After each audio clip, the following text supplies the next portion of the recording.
Салам радиосунда жаңылыктар.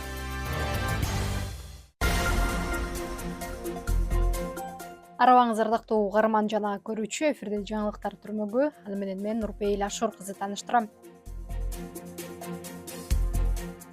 Кызыл Кыяда алдамчылыкка жана бейбаштыкка шектелген тургун кармалды. Бул тууралуу облустук милициянын басма сөз катчысы билдирди. Маалыматка караганда кармалган шектүү 24 жаштагы жаранды коомдук жайда себепсиз уруп, анын автоунаасынын алдыңкы айнегин сындырып, окуя болгон жерден изин жашырып кеткен.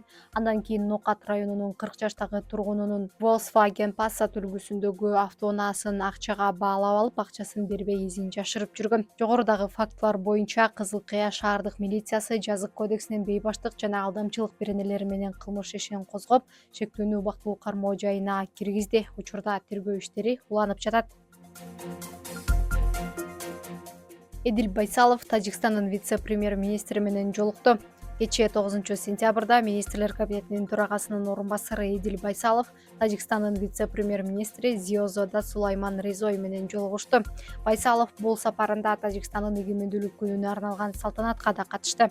Эдил Байсалов менен Тажикстандын вице-премьер-министринин жолугушуусунда соода-экономикалык жана маданий-гуманитардык көп тараптуу тармактарда өз ара аракеттенүү маселелери каралды. Ошондой эле тараптар Кыргыз-Тажик мамлекеттик чек арасын делимитациялоо боюнча сүйлөшүүлөрдүн аякташы менен эки өлкөнүн ортосундагы өз ара аракеттенүү бардык багытта өнүгөт деген ишенимин билдиришти. Жолугушуунун жыйынтыгында Эдил Байсалов Тажик мамлекетине жана элине бакубатчылык, тынчтык жана гүлдөп өнүгүү каалап, Зиозода Сулайман Резойду жана тажик элин Тажикстандын эгемендүүлүк күнү менен куттуктады. Баткенде 200 килограммдан ашык контрабандалык жүзүм аныкталды. Бул тууралуу мамлекеттик бажы кызматынан билдиришти.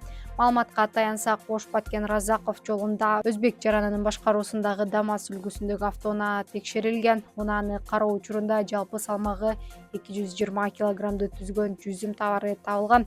Текшерүүнүн жүрүшүндө товар коштоочу документтери жок экендиги аныкталып, транспорттук каражат Кыргызстандын аймагында товарларды ташып келүү жагдайларын тактоо максатында Кайрма Дума жоопкерчилиги чектелген коомунун убактылуу сактоо кампасынын аймагына киргизилген.